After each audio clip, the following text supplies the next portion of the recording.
Welcome to the Township of Chatham Township Committee meeting for February 25th, 2016. Greg, has adequate notice been given? Yes, adequate notice of this meeting of the Township Committee was given as required by the Open Public Meetings Act as follows. Notice was given to the Chatham Courier and the Morris County Daily Record on January 8th, 2016. Notice was posted on the bulletin board in the main hallway of the municipal building on January 8th, 2016, and notice was filed with the Township Clerk on January 8th, 2016. Thank you. If we could all please rise for the flag salute.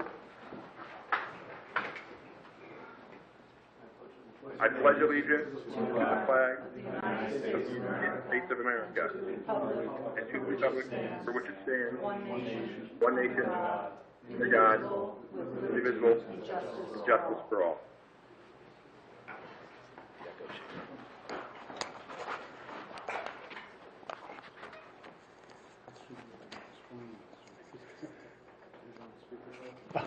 Oh, yes, I should. Okay, hey, Kurt, before we get started, I want to welcome everyone here tonight, and we want everyone to our viewing audience at home to understand that the mayor is on the phone with us here tonight, so his physical presence isn't here, but his voice and his mind and his spirit is with us by conference call.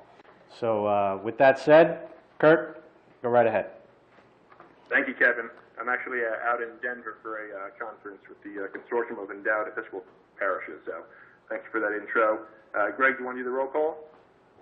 Mr. Gallup? Here. Mr. Kelly? Here. Mrs. Schwartz? Here. Deputy Mayor Sullivan? Here. Mayor Ritter? Here. Do I have a motion to approve the agenda? So moved. Is there a second? Second. All in favor? Aye. Aye. Aye. Aye. Great, we'll move on to reports. First up, Mike. Thank you, Kurt. A couple of quick items this week. The community garden had its annual meeting on Monday night, and I think all the gardeners and potholders are looking forward to the end of winter and the start of spring, even though that's not here yet, but they're looking forward to it. They learned some good information, such as how to get 100 pounds of produce out of a 10 by 10 plot. So they've all learned some new techniques and tricks there. And if there is anyone in the audience or listening that would be interested in getting a plot in the community garden, the information on that is on our website and under the Forms and Documents heading. And you can log on there, and there are available plots for those who would like to have them. Do you have a number, Mike? How many plots? I think there are about 15 open plots. So, the Open Space Committee had its first meeting of the year on Tuesday, and we'll be dealing with some open space issues later on in the agenda with the setting of the open space tax. And the DPW has been working under the very unusual weather circumstances. Thankfully, they're thankful that they don't have a lot of snow to shift, and they're taking advantage of that by tackling some additional projects. They've made some preliminary work on fields and playgrounds, as well as repairing street signs and repainting items as well. Probably the most newsworthy project that they tackled this week was putting up the no parking signs on Spring Street on Tuesday. This is no parking from 8 a.m. to 4 p.m. on school days that we approved recently at the Township Committee. And they also installed gravel and parking blocks in the adjacent Spring Street parking lot to make it easier for parents who are picking up and dropping off children. Unfortunately, the torrential downpour on Wednesday undid some of the work that they did with the gravel, but it's still much better than it was, and we welcome the public's feedback on how we can make that even better. And that's it, Mayor. Thank you. Great, thanks, Mike. Bob? Just on the rec, myself, Tom Chiccarone, Rich Young, Mimi Mata, and Mary Roan met at the skate park last week to review the conditions there. We spent a good deal of time walking through the park, and there are two issues. One is more of a a maintenance issue that's ongoing. It's is that the replacement of the skate light panels that get damaged routinely as the skaters use the facility, and some panels need to be ordered to replace the panels that are damaged. The other issue that we found is that the actual surface has some cracks in it that are widening, and probably will widening with the cycle in the winter, the freezing and thawing cycle. So what we talked about, and I briefly chatted with John about it, is to have the township engineer, John Rushke, to go over and look at it and see what actually needs to be done to repair the surface, to see exactly what's going on there. And so we'd asked that, I guess, John, maybe before the next township meeting, if you had a chance to go out there and see what's going on. We had talked about it last fall, the smaller cracks on the tennis court, so we can kill two birds with one stone and, you know, check what's going on the tennis court, and so we can develop it. And that's routine maintenance, but we need to, we talked about that last fall, about getting this done this spring, so we might as well tackle both at the same time. Tom Chiccarone and Bob Faziano have been working diligently to come up with a new joint rec agreement, and so we anticipate that would be finalized and being presented to the Township Committee at the March meeting. So, so that's in the works, and that's it. Great. Thank you, Bob. Karen? Thank you, Your Honor. We have some ongoing news from our senior center. First of all, we have a new trustee joining the board of our senior center, Joe Catorno, and he was approved by the senior center board in our most recent meeting. So welcome to Joe. He's a great resource for our community, and I know he will be a great resource for the senior center. Taxes, they have tax preparation on Thursdays now. It's an AARP tax prep group. So they're meeting up there at the senior center on Thursdays to help folks as we near the April 15th deadline. And they are planning a trip to the Princeton University Museum of Art for April 26th. So make sure you check their new website to stay in touch on all the great goings-on of the senior center. The Chamber of Commerce has had an ongoing open networking meeting at Charlie Brown's on the fourth Thursday of every month. It was this evening. Didn't get to the happy hour, but in case any business owners out there are interested in some open networking, they will look to the fourth Thursday in March as well. It's just from 5 to 7 and a good chance to get together with other business owners in the area. The Board of Health has been busy. We've been working on the Madison Chatham Coalition grant application, and we have Lisbeth Bringard here who will speak more to that, plus it's a matter of the consent agenda as well, and that is what I have for everybody. Thanks, Your Honor. Great. Thanks, Karen. Kevin? Great, thank you, Kurt.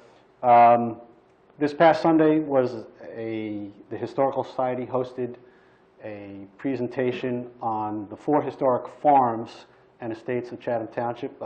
Pat Wells, who, along with her sister Martha, head up the Historical Society. Really a phenomenal presentation, excellent job, tremendous amount of history. So I like to keep imparting my history lessons, so I'll be educating Tom a little later about the 4 farms.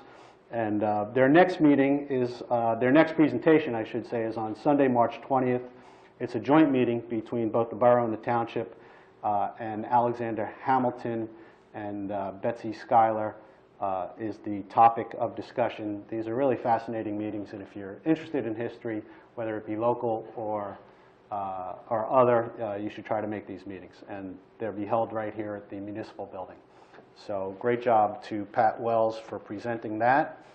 The library is still conducting, they're getting ready to have their book sale, which will be on March 12th. They're no longer taking any more books. They have reached their limit.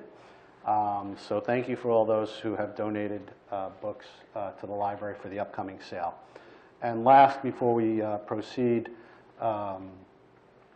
Chatham lost one of its longtime fine residents a woman that some of you may know, Grace Patton was her name. She was instrumental in bringing the two towns together, to bring the school districts together, and she led that effort. She also started the adult school of the Chatham, and she was a 26-year resident of the Chatham. She moved out of Chatham in 1999, but certainly left her imprint in bringing people together. She also did some missionary work. She was involved with Long Hill Chapel, and our condolences go out to her family, and thank them for what she did for the towns. So just wanted to pass that along. So that's it, Kurt. Thank you. Thanks, Kevin. Just a couple of items from the Communications Committee. We're going to be launching a new video series entitled Chatham Township Perspectives. This is thanks to the great work of Tom Salvis, our manager of communications in the back of the room there. He's produced and edited the video. The first one features Chief Henley. We're going to have future videos as well that are going to feature other township personnel. We're going to offer residents a look at those who serve the community and a kind of a behind-the-scenes look at how the town is run. So thank you, Tom, again for your help on this, and Chief for being our first interviewee, as it were. In regards to the website update, the Communications Committee met. We're reviewing the new architecture layout for the website. As we've discussed in the past, this is designed to improve the navigation for the site itself, to make it easier for residents to peruse the site itself. We're also developing a new template for the homepage. We're awaiting additional template ideas from City Connections, which is the group that manages the site for us. And we hope to see some progress on the website in the next 4 to 8 weeks. In the interim, though, we have asked all the various boards and committees to review their respective pages and provide us updates and edits as appropriate. Last week, on the public safety side, the Green Village Fire Department took delivery of their new fire truck. Several of the committee members were down there to see this. It was quite an exciting event, a lot of excitement among the department members there upon the arrival of the new truck. And of course, as a committee, we're collectively pleased they were able to ensure that our fire departments continue to maintain state-of-the-art equipment to protect our residents. And of course, touching on the Green Village Fire Department, you'll note later on this evening we're going to be approving the membership of 2 new members to the Green Village Fire Department, William Sherland and Giovanni Casali. So we welcome them and thank them for their service. And then the last item is just a reiteration that in conjunction with Mayor Bruce Harris of the borough, we're working with the New Jersey League of Municipalities and offering a $1,000 scholarship to any junior or senior who has an intention of attending college. All they need to do is submit a 500-word essay on what my municipal government does best. The deadline is March 10th, and they can email me at mayor@chathamtownship-nj.gov and get additional information on this opportunity on the website itself. Hopefully you heard all that. Otherwise, we'll turn it over to John. Do you have a report? Thank you, Mayor. Just report on the Wickham Woods Drainage Project. As I reported in the past, the contractor did demobilize due to the changing in the weather, and he has been watching, and I have been communicating him regarding the remobilization. His contract is up. It was a 120-day contract, and it is up on March 7th. He has requested an extension of time on his contract. He has about approximately 2 weeks left of drainage pipe work to do. Then he has some curb replacement, and then finally the landscaping restoration. And so he anticipates getting the drainage work done in March, the curbing work to follow as soon as we start to get out of the freezing temperatures in the evening, and then early April to do the restoration, the landscaping restoration. I don't, at this point in time, I don't would prefer to defer his request to entertain the extension of the contract until next meeting. I'd like to see him remobilize and just make sure he's starting again and he's active again before we entertain the request. This period that we've gotten into where we had to demobilize due to the weather has actually worked in our favor in the fact that this time period from January to April is when you have your seasonal high water table. And we've been working with the residents the best we can in identifying all the sump pump discharges, but there's a lot of unknowns. A lot of homeowners really don't know which, they have multiple pipes discharging to the curb. Many of the pipes, they're not sure exactly which ones are the sump pumps. So we've monitored the neighborhood multiple times. We've identified really the more problematic sump pump discharges, and we have connected them. And frankly, some of the discharges were so significant that it was hard to see where other discharges were happening because the curb line was always filled with water. So the fact that we've had some really substantial amount of work done, and so we can kind of pin down any other sump pump discharges that are occurring. In John, some cases, if it's going to be impossible for him to complete the contract by March 7th, and if it's not his fault, why shouldn't we extend it now as opposed to waiting? because I would like to make sure he mobilizes again. There's really, it's just a matter of, there was a couple of days here and there where he could have mobilized, and maybe we've gotten in 3 days in the week and not the full week, and frankly, I would just feel more comfortable knowing that once he remobilizes, he's not going to pull the crew out, he's going to do it. And so it'll give him a little bit more pressure to watch the temperature, and then mobilize as soon as possible, because we do want to get the work done. We don't want to see any further delays in getting the work done. So my suggestion is, as long as he knows that we'll entertain it, provided that his performance, he at least mobilizes when he says he's going to mobilize in March.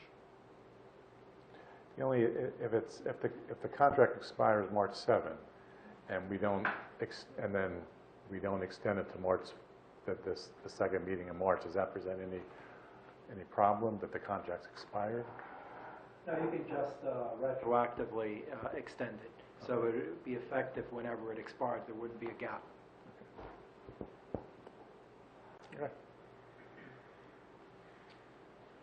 And just like I said, we've had, even in the last rainfall event, we had, with that substantial amount of rain, we actually did identify some sump pumps that were actually discharged. They weren't even discharging to the road. The sump pump pipe was broken, and the water was just surcharging in the lawn and then discharging into the road. And so we were able to identify those and work with the homeowner and have them extended a little further so we can connect, so we can eliminate that. So I think this time period actually has worked in our favor to identify those remaining sump pumps which were difficult to pin down at some of the homes. So the contractor has been cooperative to date when he has mobilized. It's just that again, just a reservation that I would like to see the shovel in the ground again before we give him the extension. So I have a report. Anybody have anything else for John? All right. Tom, I know you're going to be giving the budget presentation a little later on. Do you have anything else you want to add in addition? No, sir, I'll just wait for that. Great. At this time, no other reports. We'll now open it up to the hearing of citizens. This is an opportunity for any member of the public to be heard about issues which are not topics scheduled for the public hearing tonight.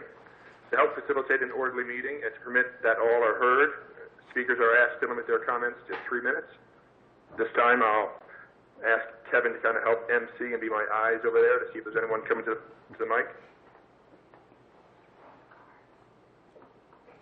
Please, Joe. Hi, Joe Bezralian, Fairfax Terrace. Deputy Mayor Sullivan just respectfully mentioned the passing of Grace Patton, I believe, someone who I didn't know. But it reminds me that I think too little about the volunteers and people who've done things in the past that we just, or most of us at least, take for granted.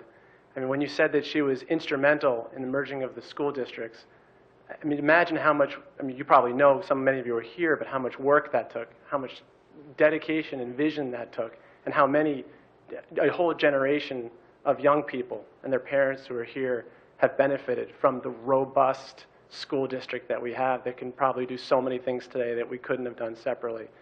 So it just makes me think of of gratitude to all of the people who've done all the things that we're able to enjoy and appreciate now, often without thinking about. And I think that's also what a lot of you in the room are doing today. You're doing things today that people will benefit from for generations. And that sort of brings me to the next topic I wanted to speak about, which was when I saw at first, a few days ago, when I saw the proposed ordinance to cut the open space tax from the reverting 2 cents to half a cent. At first I was worried because we all know, members of the committee, we all know firsthand how important open space preservation is to the residents of this town as they've voted numerous times in the past. But then my mind quickly jumped to, look what this committee, look what we as a town and the administration did last year in the preservation of Giralda Farms. The 136-acre portion of our town, which benefits us through the clean water it gives us right into the headwaters of the Passaic River, to the township amenities that we're able to have, to the ability for us all to experience nature, and to the town planning aspect of what that allows us to do and not do.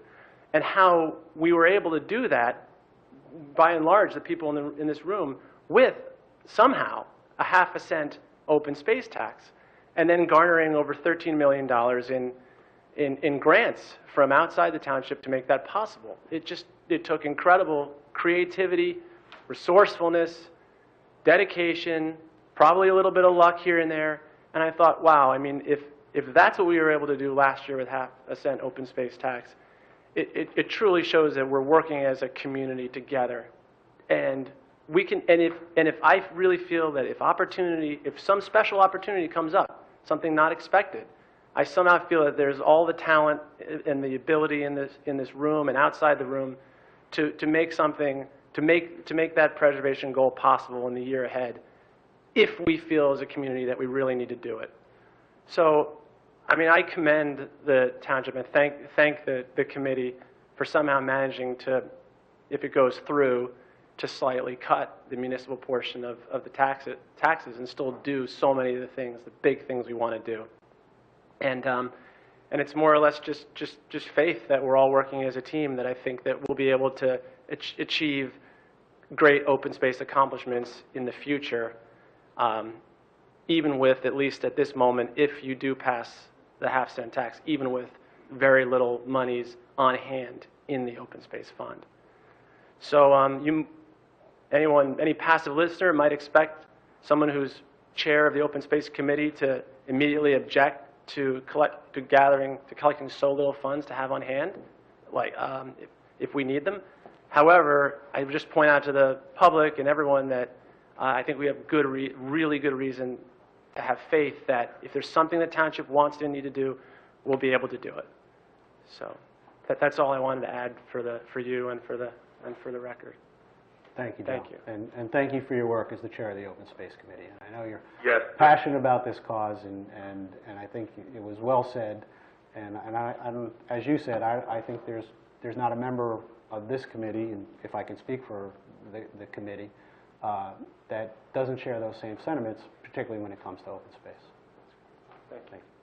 And I'd like to add my thanks too to Joe. I mean, as he mentioned, chairman of the Open Space Committee, I'm always impressed by the group that works so hard, and I think I can assure you that the Township Committee is very receptive to the information that the Open Space Committee brings, and you know, I'm confident that as the year goes on, if there's any opportunities out there, we will benefit from the committee's, the Open Space Committee's services on that. Joe, I would also like to thank you for your pleasant demeanor, which means more to us than you know. I think it's in your nature to be pleasant and gentlemanly, but it is so appreciated. And I know the work you do is at times stressful, but by the same token, you have just given such a great aura of dignity to the committee, to your open space people, et cetera. So I thank you for that. Thanks. Thank you. But in deference, I would say that beyond my demeanor, it's just the facts are the facts. It's been an incredible set of accomplishments that you've all done, putting in a lot more time than I have. And if I may speak on behalf of the Open Space Committee, then we all have even. So thank you. Joe, I just want to chime in as well and echo the comments of my committee members that, we truly appreciate your service and your volunteerism as a leader of the Open Space Committee, and certainly, you reflect a true partnership that makes our town so great. So thank you again. Yes, ma'am. Yeah. Hello, everybody. I'm Lisbeth Brinkart from Madison Chatham Coalition. And I have put in a submission on the behalf of Madison Chatham Coalition and the Madison Board of Health. And it's about the Drug-Free Communities Grant. And in the fall of 2014, Madison Health Department was approached by Morris County Prevention is Key, and they had the opportunity for the communities of the Chathams and Madison to get a mentoring grant of $35,000 a year. And it was received, and I was hired in January 2015 to administer that grant and be the coordinator. And so what I'm applying for now is that we have got the opportunity to get $125,000 a year, every year in 5 years, and that can be extended for another 5 years. So it just needs the towns to agree about that this is a good idea, and we have put in resolutions in all 3 towns, and it is approved in Madison and Chatham Borough. So I'm just, presenting it for you and hope that you will agree about that. And the little background is that this is work in prevention of substance abuse in the age group 12 to 17. And you can say, what is the difference between the coalition and the local alliances? Because I know that we have MAC in Chatham and we have MASA in Madison. And the local alliances, they are looking at local solutions. They are looking at programs. They can have a speaker coming and talking about substance abuse, where the coalition will be working more long-term. They will try to create some environmental strategies. So it can be environmental strategies that can be limit the amount of liquor stores. It can be change of school policies about substance abuse. It can be enforcing ID checks in liquor stores. It can be all kinds of things, but all long-term solutions. And this year I have spent on building capacity in the community and has been very fortunate. I can only agree about that it's tremendous how many people are putting in volunteer hours. We have a very good group of key stakeholders now in the coalition, and it is a requirement that we have 12 sectors represented, and that's the youth, that is very important, parent, because that's who we are talking about, it's the parents, it's law enforcement, it's churches, it's civic state, it's schools, so it's 12 different sectors, and we actually now have all sectors represented. We have a youth minister from Corpus Christi Church. We always have the juvenile officers from the 3 towns presented. We have Karen Swartz, and she has been very supportive. And we have the student assistant counselors from the schools. So we are working with the schools in this matter as well. And you can say, well, this is an affluent area. Do we need it? Well, perhaps not, and perhaps we do, because since it is an affluent area, all data shows that where there is a lot of money, the kids are actually drinking more and they are using more drugs. So what we want to do is we want to prevent in that age group, because we know that if we prevent in that age group, we will benefit from that later on. And we see the big problems in the age group 18 to 25. It's where a lot of young people get problems and get addicted to heroin. There is an epidemic in New Jersey now, a heroin epidemic. So that's what we want to prevent. So, what else can I say? Yeah, this is the $125,000. It don't need any additional funding, so from any of the communities for the grant match. So that's important for you to know. So you don't need to take any money out of the pockets. Yeah, that was very short. I don't know if you have any questions. One thing that I Yeah. would like to mention that we discuss Yeah. at the MCC meetings Yeah. is the environmental, organic causes behind substance abuse when it comes to this age group. Yeah. You know, developing into those later teen years, how all of this is environmental. They see it whether from their peers, from their kids that they hold in esteem, from advertisement, et cetera. Yeah. So when we're looking at organic causes for substance abuse among this age group, you know, that's where the focus is, that and education. And I know that when talking with Mayor Ritter about this a number of days ago, and we've had sidebars on it as well, just knowing how important it is to get ahead of the issue from an Yeah. environmental perspective, and not necessarily making sweeping policy changes. In fact, quite to the contrary. It's really trying to hit the kids where they live instead of going in and making laws and enacting more policies and demanding things of various institutions. And we have surveys now showing from the towns that students, the older they get, the less harmful they think drinking and using marijuana is.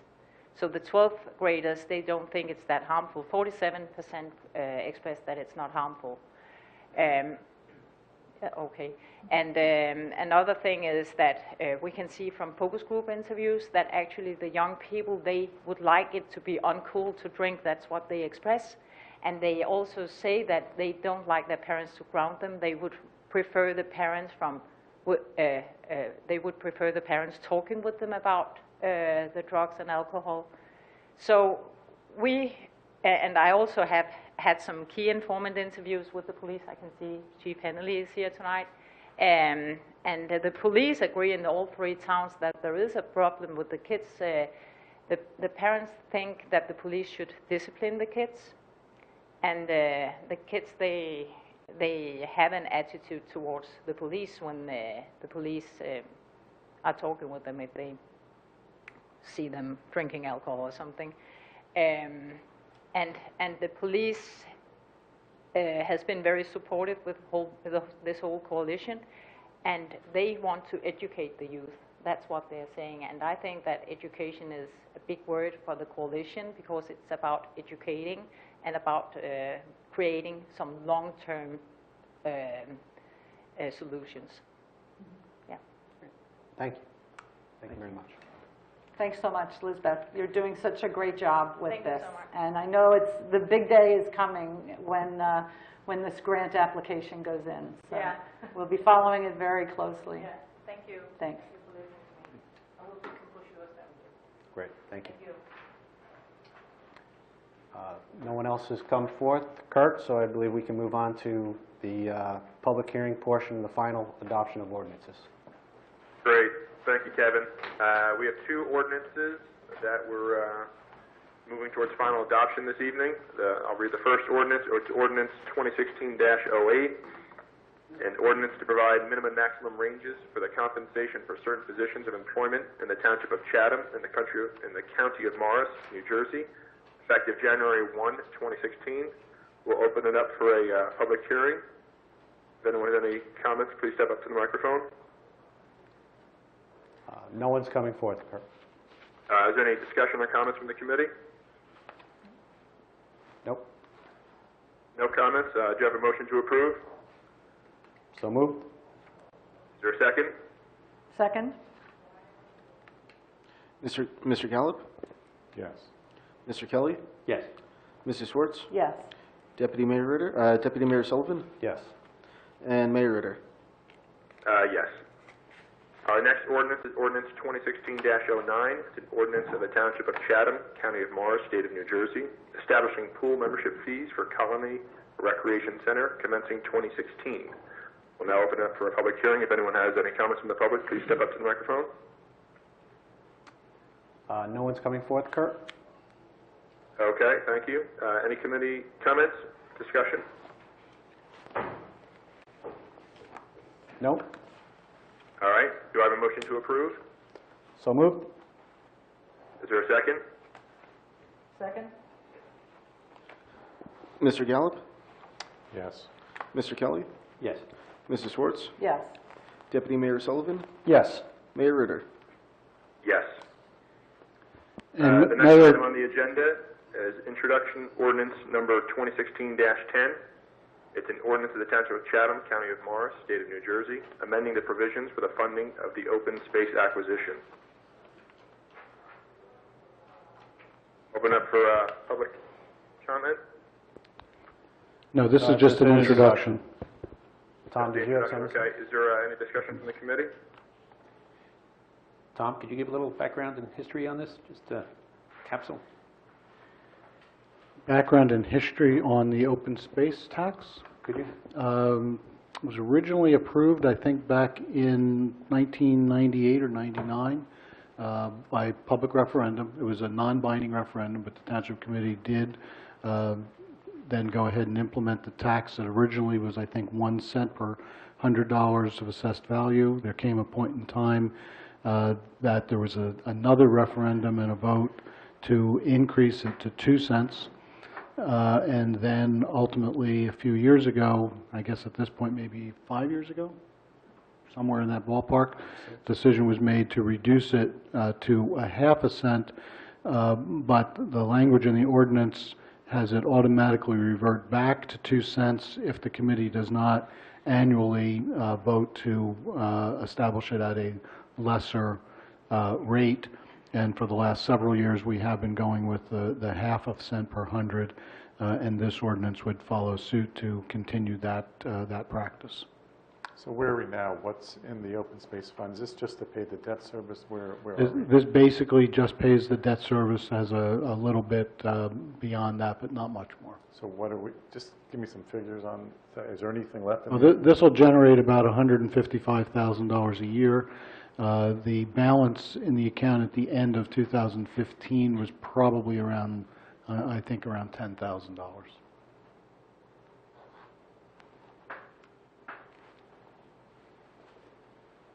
Any other comments? No? Can I have a motion to approve? I just wanted to say, I mean, I just think we've been at the bare minimum for a significant period of time, and basically given the residents a break because of, you know, the economic situation. But we have to really give serious thought to building the open space fund back up. I mean, the reason we were able to do these projects is because we've had open space funds, and that's traditionally the way we funded it. And basically what we're saying now is we don't have any open space money, and the voters in town have made clear that they want open space and they support open space. And all these projects that we've done have been because our predecessors and us have had the vision to fund open space, so that when these projects came along, we've had the ability to fund them.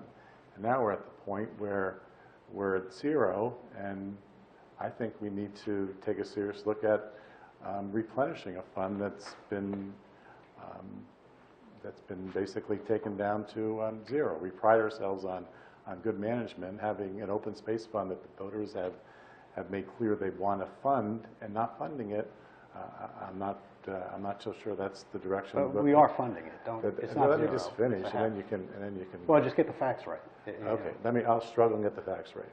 And we're not funding it as the voters have approved it at 2 cents. And so we're basically at zero. We're doing a debt service and funding the debt service, and I don't think we're doing what the voters want.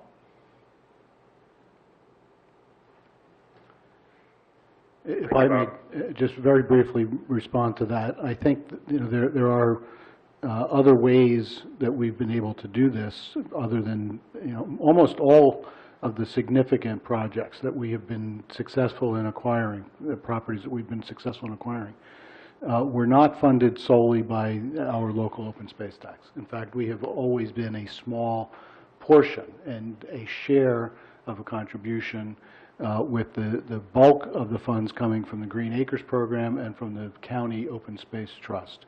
So we're still able to move forward in that same manner, And if a project presents itself that the Township Committee decides to move on, you have the ability to quickly react by introducing a bond ordinance again that would then be supported by the open space tax, and for you to set the levy at whatever you needed to in order to meet that debt service.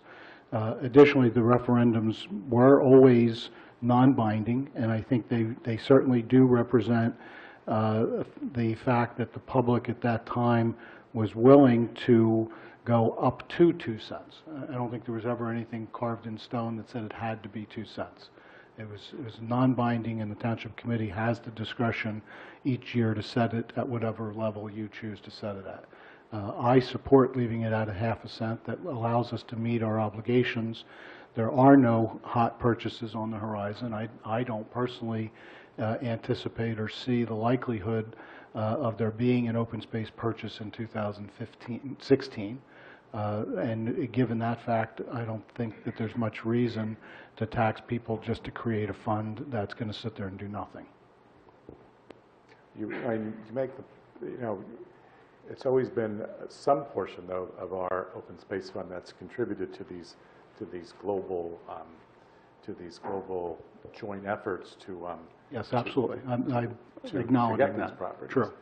And I think that if you look back historically, if we didn't have any open space money, would we have gotten the Kirby property? Would we have gotten Gerald? And again, this takes planning over years of time, and we haven't had a situation where we basically have zero funds and a project's come and we have been able to execute. So we're in uncharted territory. We don't know how our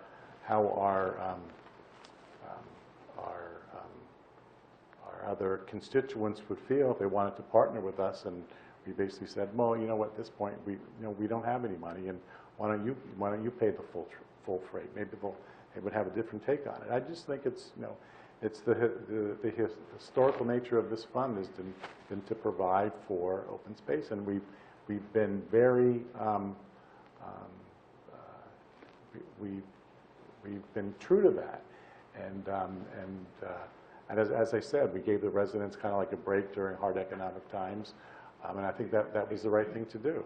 But I think that as economic times improve, we have to get back to doing what we traditionally have done, which is to fund our open space program.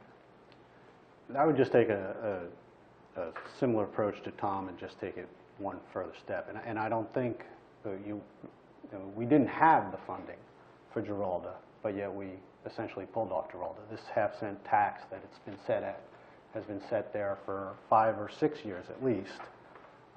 So nothing has changed in that time frame. What has changed, though, is that I think looking, we're concerned with the municipal budget here. That's our main focus. But at the end of the day, when you're paying your taxes, it comes out of one wallet. It comes out of one household. And the Board of Education has basically told us that that budget is going up 2% a year for the next whatever, to keep the lights on. And I get it. I get the statement. I understand the context they were taking it in. But they're saying it in the sense that to just be operational, your taxes are going up 2% a year every year, year in, year out, as we'll see in the budget, 68% of our budget. And that doesn't even include referendums for other things that they want to do. And then I look at the county, and the county has tried to do a good job, but the county does a good job, and they say we held our taxes flat for the county. Well, that's great for the county, but it's not necessarily great for Chatham Township, because the way the county taxes work is different than the way the township taxes work. So the county can go out and they can say, great, we didn't raise your taxes last year, but the county raised their taxes 5% in Chatham Township last year because of our ratables. Good for us, not great for our taxpayers. We pay almost $400,000 a year into Morris County open space tax. And if they have a problem because we choose to run our town fiscally responsible and trying to give people that tax relief in the worst tax state in New Jersey, then I'm going to have a problem with the county, and I think we all should, because we're paying plenty of our fair share into the county in multiple different directions. So I look at it in total, because at the end of the day, that's where your taxes are coming out of. And for us to be able to sit here, and I think, Joe said it, I think, very well, and the rest of us have committed to it, I think, in the sense that if we need to do it, we can always bond for it, raise the money, but to set aside a pool of money that may or may not be used in this kind of environment makes little sense to me. On this issue, Thank you, Kevin. if I If I could just say a few words, I agree, I concur. I think it's kind of appropriate that we're having this conversation tonight as we introduce the 2016 municipal budget. And I'm in support of this ordinance as written, as we seek to continue our efforts to be fiscally conservative, and that we should maintain the tax at half a cent. My preference would be to keep the dollars in the homes of our residents versus in a fund, a larger fund, so to speak, that's being proposed. So I would support the ordinance as written. In just a few words, I think I see some very valid arguments on both sides of this issue. I think there's been more than one referendums where the public has strongly supported the idea of an open space tax, and I think that having that dedicated pool of money could conceivably affect our thinking in terms of purchasing a piece of property and possibly getting some partners to be more inclined to join us in helping to pay for something like that. On the other side of the argument, I think that it is something we don't want to do, of having a rainy day fund where we tax our citizens in advance for something that then sits there until it's needed. And philosophically, the argument that in capital expenditures we've always bonded and then repaid after the fact, and those taxes to repay the bond are being paid by people who are benefiting from the expenditure, whether it's a fire truck or open space. So I think that what it comes down to is kind of the actions of the Township Committee. I mean, I think that if, as long as we all are confident that we and the support of the voters, because they have passed these referendums, are all on board with the feeling that open space supports all of us and supports all of our tax, the valuations of our homes and the quality of life in town, and that if we're confident of that, we're prepared to act when and if some open space comes available with or without a dedicated open space fund. I think I can support the half-cent ordinance as written. I would also Thank you, Mike. like to just caution against our versions or various versions of economic times being better, because I believe that every family is facing a different economic time. People on fixed incomes may not actually see that times are improving because the cost of their Medicare is going up, their Social Security is staying the same, and their taxes are going up. And, who are we to say that economic times are improving? People who are looking to save for college are seeing a dramatically different inflation rate than people who are no longer trying to save for college. And I think that to put a higher tax into effect because we feel we have our finger on the pulse of the local economies or the economies of our families and our constituents is also a little bit cavalier on our part. I would caution against that. Thank you, Karen. Is there any further discussion? I would like to ask our two local media representatives not to let this bury the lead. This should not be your big story tomorrow. The budget should. They weren't taking any film during the whole thing, so they're waiting for you. All right, seeing no further discussion, do I have a motion to approve? So moved. Is there a second? Second? Mr. Gallup? No. Mr. Kelly? Yes. Mrs. Swartz? Yes. Deputy Mayor Sullivan? Yes. Mayor Ritter? Yes. Public hearing will be on March 10th. Thank you, Greg. Moving on now, we have the introduction of the budget, Resolution 2016-62, a resolution of the Township Committee of the Township of Chatham, County of Morris, State of New Jersey, approving the 2016 municipal budget. Turn it over to you, Tom. Yes, Mayor, I'm going to do hopefully a brief PowerPoint presentation on the budget, highlighting where we are at the present time. As usual, we'll start with a brief discussion of budget caps. As you know, the municipal budget is controlled by state regulations, and there are two limits that we must build into our budget. And in constructing this budget, there's an appropriations cap, which is the spending side, and there's also a cap on the amount to be raised by taxes, which is known as the levy cap. The spending cap is tied to the consumer price index for the prior year.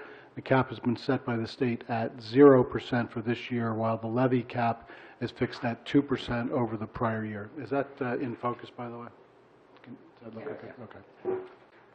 On the appropriation cap calculation, the total general appropriations for 2015 were $14,513,814.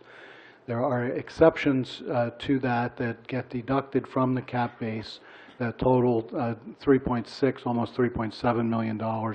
These are the contributions for LOSAP, which is the Length of Service Award Program for our volunteer fire departments and emergency squad members, our contribution to the library, grants, capital improvement fund, debt service, and the reserve for uncollected taxes. Those are all deducted from the total general appropriations to give you a cap base of $10,836,000. And as I said, the cap this year is 0%, so 0% of anything is zero.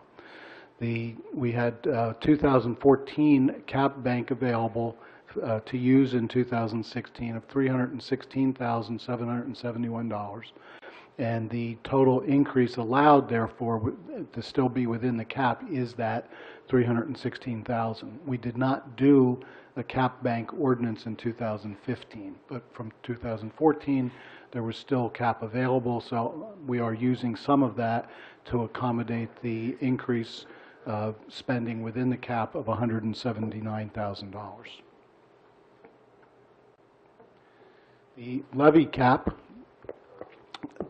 this shows you a history of the cap bank. Every year we have been under the 2% limit on the amount to be raised by taxes. Going back to 2013, there was $366,000 remaining that could have been used this year. It'll lapse after this year. We're not using it. 2014 bank available that can be used this year or next year of $423,000. Last year's levy cap bank that can be used for 2016, 17, or 18 of $654,000. When you add the three of those together, there's a total levy cap bank from prior years of $1.4 million. The levy allowed this year is $8.9 million. The levy proposed is $8.1. So there's an additional $761,000 of levy cap bank available 2017, 18, 19.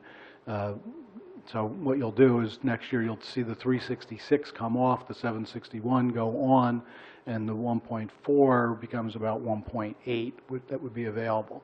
I can't imagine a circumstance in which we would foresee a problem with staying within the 2% levy cap bank, levy cap for the foreseeable future. But we're in good shape for years to come. And no bank from prior years is utilized, obviously.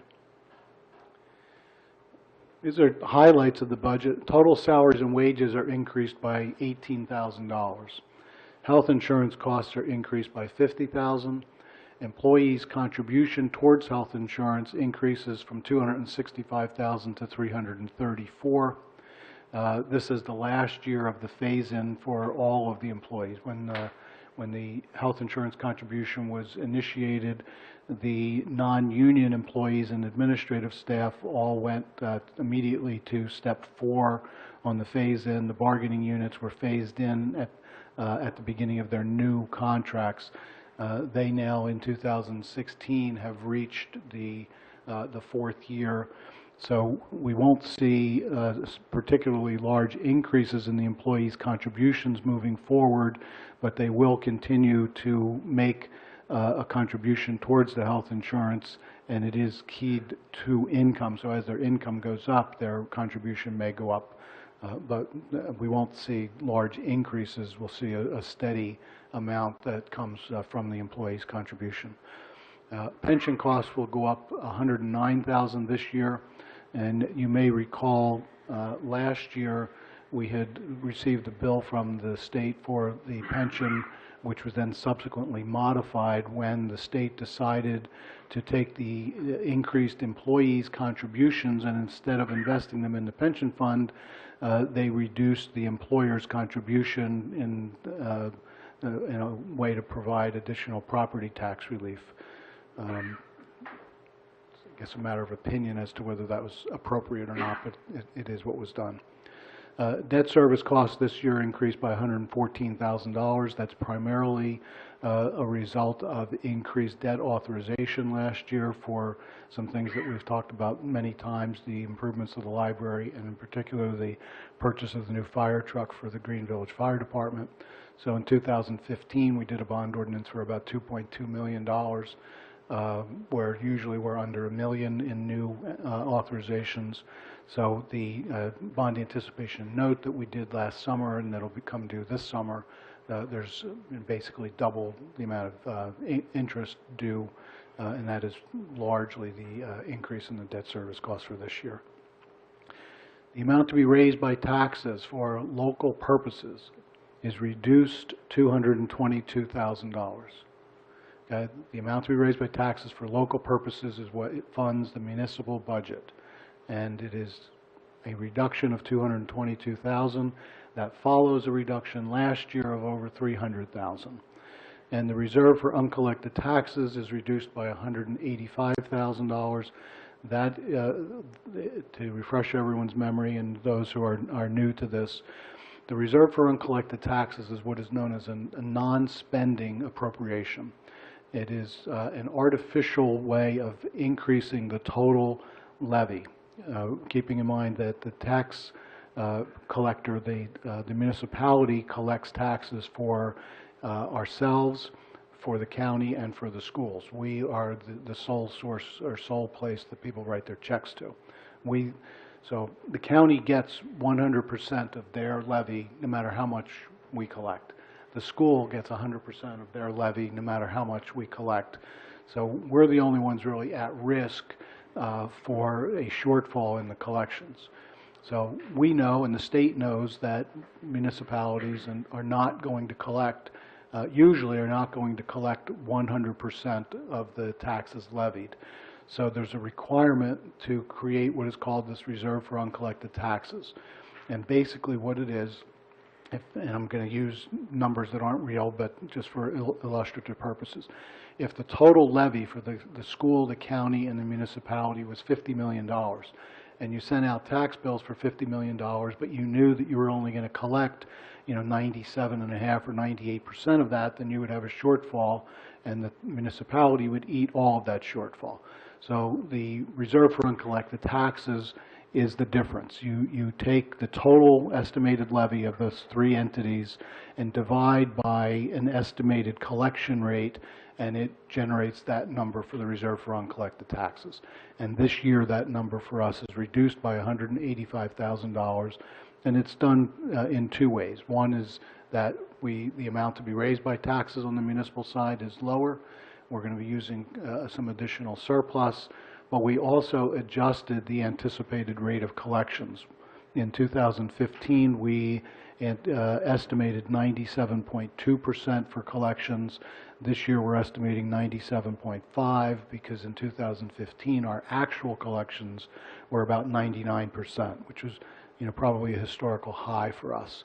So that gives us the effect of reducing the reserve for uncollected taxes, and the result of all of that when you put it together is that we will have a reduction again in the local purpose tax rate of 1 cent below the 2015 rate, which now actually places us below 2005.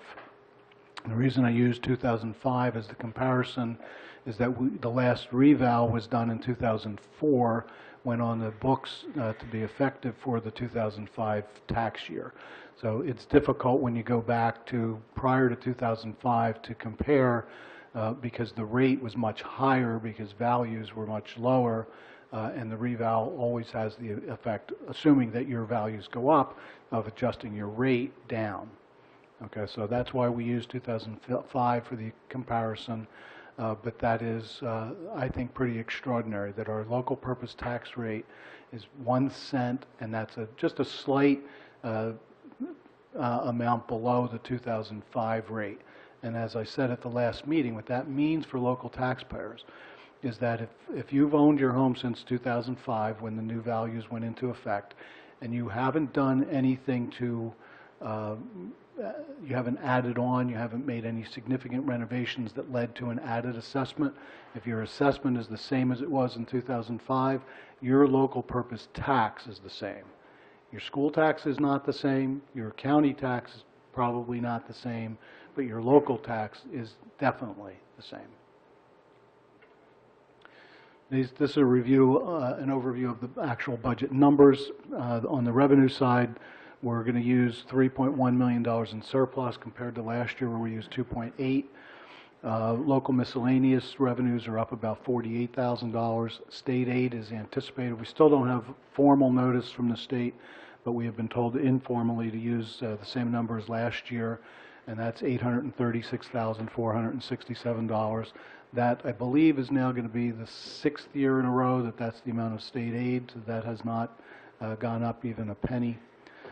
Public and private programs, you see a huge increase here from 27,000 to 688.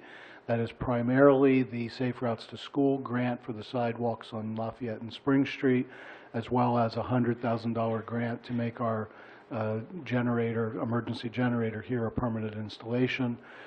Neither of those have an impact on taxes. Those are revenues that are offset by appropriations, or appropriations offset by revenues, however you want to say it.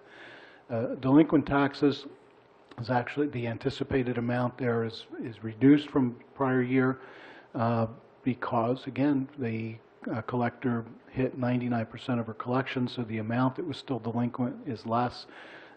There again is a formula. There's a limit to how much you're allowed to anticipate from the amount that's delinquent based on what your historical collections are. So we are anticipating $450 this year. That's a reduction of 25. Construction code fees, we're anticipating a $50,000 increase over what we budgeted last year. Again, we will likely collect more than that. This is a percentage of the actual number collected in 2015. Library tax, we know, is going up $26,000, so our contribution to the library goes from $1,015,000 to $1,041,000. And local purpose taxes, again, this is where I talked about the rate, is going to go from $8.3 million to $8.1, a $222,000 reduction. Total revenues would appear to be increased by $839,000, but again, when you look at the numbers, the majority of that is in public and private programs, which do not impact the tax rate. So, bottom line, total appropriations look again like $15.3 million, or an increase of $839,000, but the most important part of this, I believe, is the amount to be raised by taxes for local purposes, and that's reduced by $220,000. This pie chart shows how local taxes are used. 23% is for public safety, 7% is for the library, 9% for general government, pensions and Social Security, 8%, insurance, which includes health insurance for employees, and our general liability and workers' comp is at 16%. Recreation is at 3%. That includes Colony Pool. Utilities and streetlights are 3%. Public Works 21%. Debt service 7%. And then that reserve for uncollected taxes that I described earlier actually makes up 10% of our tax dollars. The distribution between the three entities that are taxing entities in the town, the school is now up to 68%. So out of every dollar that people write to us, 68 cents goes to the school. The township and the county have, hold at 16%. Those, as time has gone on and we've held the line and the county's held the line and the school has had the 2% increase that Deputy Mayor Sullivan mentioned earlier, the school ticks up a little more. I think last year they were 67%, now they're at 68%. And it was pointed out to me that this kind of looks like Ms. Pac-Man with the school gobbling up the other pieces of pie, but I guess if we maybe turned it a little more sideways, it would really look like that. But I don't mean to editorialize. This is a history of the fund balance going back to 2007, where we had 3.4 million. We saw some decline in that each year until 2011. We started to turn it around and build it back up. And as you know, at the end of 2015, we're at 4.8 million. That is the primary reason that we're able to recommend an increase in the amount of surplus to be used this year of 3.1 million. That still leaves us with 1.7, and that fits within the surplus policy that the Township Committee adopted last year, where we set a goal of maintaining a surplus that was equal to between 10 and 15% of total appropriations, and we'll be at about 11.5 or 12%. So we're well within the parameters of what we established. At the last meeting, when I did my presentation on this slide, I misspoke and made mention of the fact that when I arrived in 2000, the surplus had been virtually depleted and was down to literally about $20,000. When I went back the next day and reviewed my own notes and history, 1996 was actually the low year. It wasn't 2000. It was 1996 that I think the committee had beginning balance of $660,000 at the end of the prior year, and in that current year used over $600,000. So there was about $20,000 left at the beginning of the year after the budget had been adopted back in, I think it was 1996. And then there was a steady increase going forward. So just to clarify that. State aid, again, going back to 2007, we used to receive $1.2 million. That declined for a couple of years, several years until 2011. It reached its current state of $836,000, and that's where it has been frozen ever since. Again, for people that work in municipal government, that's a bit of a pet peeve of ours, because most of the state aid is actually somewhat of a misnomer. It's money that was intended for municipalities from the get-go. It was our money, and the state, out of the goodness of their heart, many years ago decided to collect it for us and redistribute it to the municipalities, and when that happened, they began keeping larger and larger chunks of it for themselves. This is the municipal purpose tax rate going back to 2005, as I mentioned. So what you see is in 2005, the combined rate, that I included open space because, so that we would have a true comparison of the total for local purposes and open space. And in 2005, the rate was 0.269. That's 26.9 cents per $100 of assessed value. And in 2016, the budget as presented to you tonight, the rate, if adopted, will be 0.268, a tenth of a cent below 2005, but a full penny below 2015. And 2015, as you remember, was a full penny below 2014. And we've really been pretty much frozen since about 2010, when we were at 29.6 cents. We stayed at 29.2, 29.2, 29, 29. Last year, 27.8. This year, 26.8.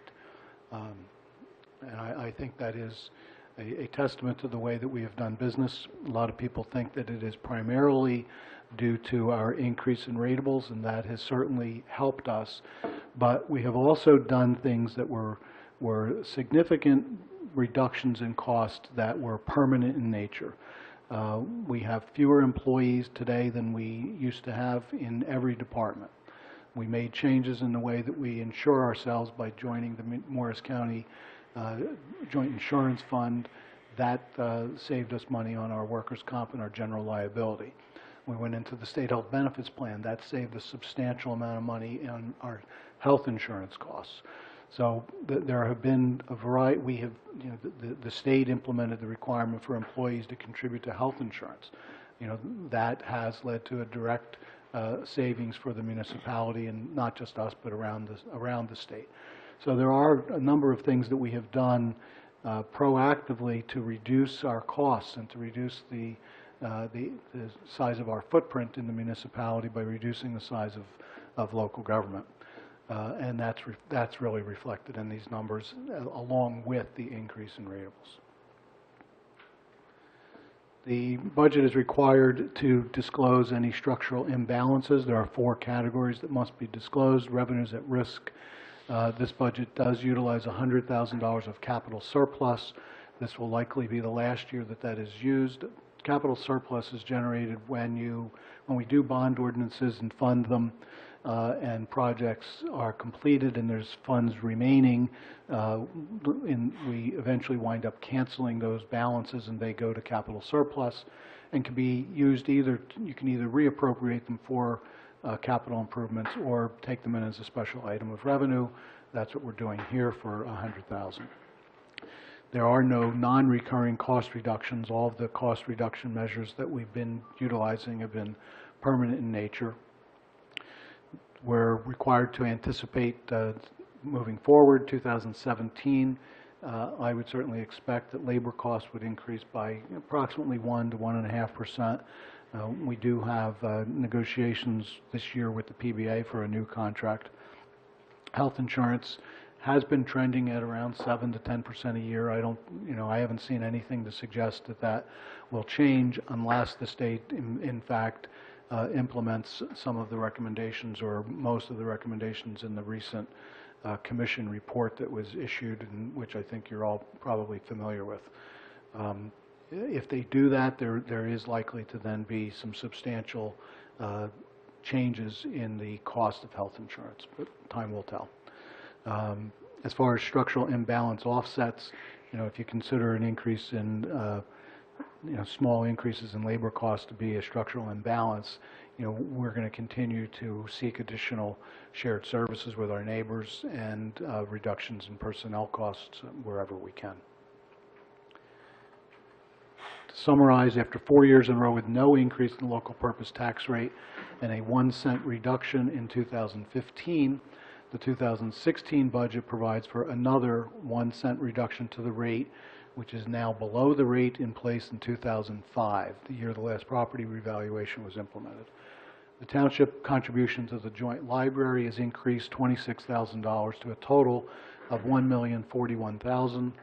Our share is 54%, with the borough contributing the other 46%, or $886,998. And again, not to editorialize, but the agreement that is in place with the borough when the joint library was created, there's a formula, there's a state statute requirement that libraries be funded at a minimum 1/3 of a mil. That's like 0.0033 out to I don't know how many decimal places of your total ratables. So the way that it works with us is that you take the combined equalized values of the two towns, apply that 1/3 of a mil, and that generates a number. And then per the agreement with the library or with the borough, the proportionate shares are distributed based on population. So when you do that calculation, we wind up with 54% of the library budget as our obligation. Municipal open space tax, as discussed earlier, is proposed to remain at 1/2 cent, and surplus has been increased from $3.4 million in 2007 to $4.88 million at the end of 2015. Has been used primarily to stabilize taxes and offset the reduction of state aid in the years in between. The balance remaining is within the guidelines adopted in the township surplus policy. Capital budget, we're looking to continue the 6-year plan that we've adopted previously with various road improvements. We're proposing to try to finish up the work in Wickham Woods this year. The section that was not done last year, we'll do the drainage this year and probably the paving in the early part of 2017. We are on the hook for a second contribution to the library for their capital improvements. We only budgeted last year 50% of what had been requested and approved. There is ongoing help for the fire departments to purchase fire safety equipment, various building improvements, including repairs to this building, purchase of DPW equipment, which this year is primarily some pickup trucks with plows, and improvements to Colony Pool, which is going to be likely the replacement of the concrete wall, which is showing its age at this point. That's work that we would look to do right after the summer. And that is it. So if there are any questions, I'd be glad to entertain them. Otherwise, I would just ask and recommend that you introduce the budget as proposed.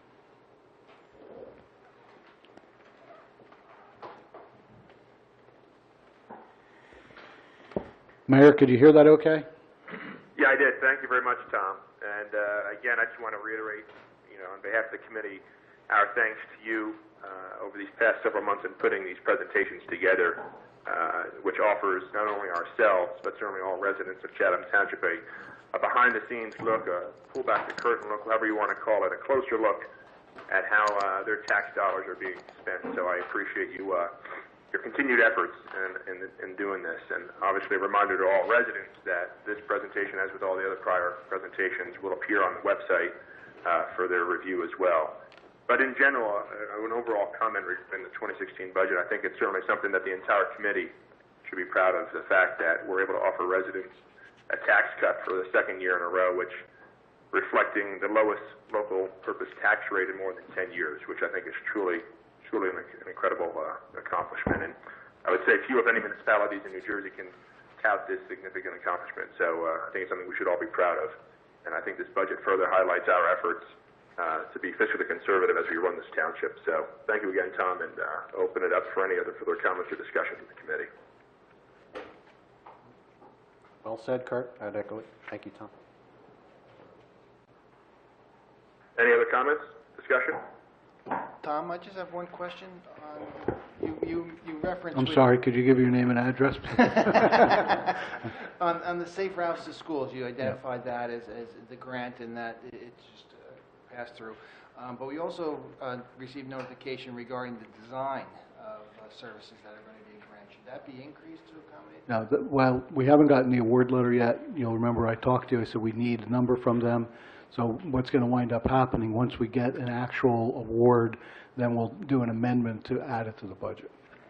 So yeah, that's worth noting, just that there will be additional grant money coming that's related to the Safe Routes to School for the engineering design that we've previously talked about.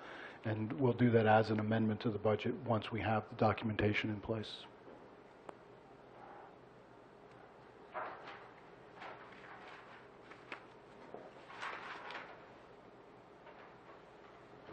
Any further comments, discussion? No? Kurt, if you want to make a Yep. resolution to introduce? All right, hearing none, do I have a motion to approve the resolution 2016-062? So moved. Is there a second? Second.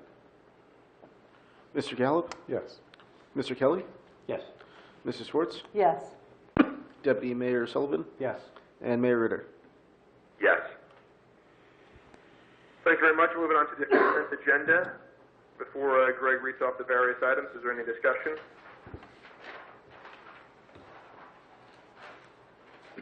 Seeing no discussion, Greg, would you mind reading the items? This evening we have Resolution 2016-063, Receipt of Reports, 064, Approving Meeting Minutes, 065, Interlocal Service Agreement for Animal Control Services, 066, Refunding Overpayment of Taxes, 067, supporting Borough of Madison's drug-free communities grant application. 068, approving fire department memberships. 069, approving sewer connection for 134 Chatham Street. 070, releasing performance bond. And 071, approving social affair permit. Thank you, Greg. Do I have a motion to approve the consent agenda? So moved. Is there a second? Second. Mr. Gallup? Yes to all. Mr. Kelly? Yes. Mrs. Schwartz? Yes. Deputy Mayor Sullivan? Yes. Mayor Ritter? Yes. We will now open it up for a hearing of citizens. Again, this is an opportunity for any member of the public to be heard about issues which are not topics of scheduled for public hearing tonight. To help facilitate an orderly meeting and to permit that all are heard, speakers are asked to limit their comments to 3 minutes. No one's coming forth, Kurt, so you can close out the hearing of citizens.